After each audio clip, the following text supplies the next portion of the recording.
Hi, my name is Varun Deshpande from the Good Food Institute India, and I'm here to tell you about some of the work we've been doing to create an economic roadmap for how we build the smart protein sector in the country. We've been working over the last 5 years to build the ecosystem across industry, academia, and government to lay the groundwork of this transformation and build a new pillar of India's green economy, our sustainable economic prosperity for the 21st century. Now, of course, if we're going to do this correctly, we have to lay out a roadmap and make sure everyone understands what the size of that opportunity is.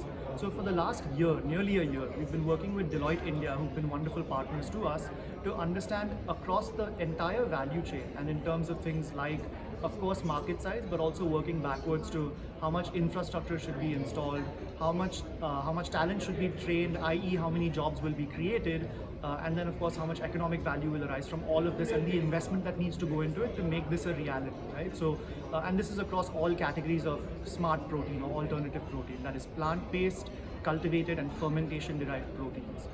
So of course this actually intersects with various areas of what the government and industry and civil society already have created as major focus areas for the country. Things like the bioeconomy, things like our agricultural future, things like our talent road mapping for the entire country, right? And the numbers that we've arrived at, we've gone through many iterations of them. We've had to interpolate among various pieces of data, including the National Family Health Survey, including a number of economic data as well as our own consumer research. So we understand what is the early adopter versus the true mass market and how we can transcend and go from just the early adopter to the mass market in various scenarios. What we came up with is 3 different scenarios: a low growth scenario, a medium growth scenario, and a high growth scenario. And in the high growth scenario, we found that smart protein in totality, it can create over 4 lakh jobs. It can have a market size of about 33,000 crores, which includes a domestic market size of 19,000 crores, as well as an export market size of slightly over 14,000 crores. And the important thing to remember is there's actually a lot of variability between the low growth scenario and the high growth scenario.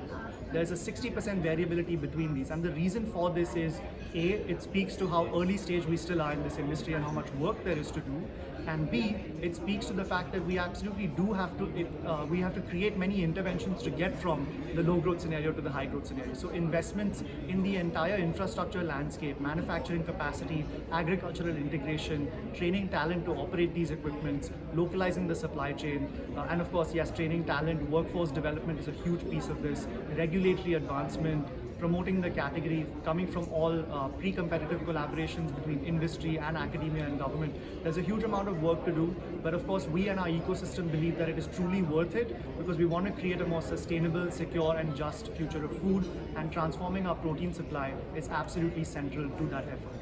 So we invite everyone to take a look at this economic analysis. We're going to be releasing more pieces of it soon, creating dashboards that we hope that industry and government will come together and say these are our targets and what we have to achieve with laser focus. And we invite everyone to participate in this mission for smart protein. Thank you so much.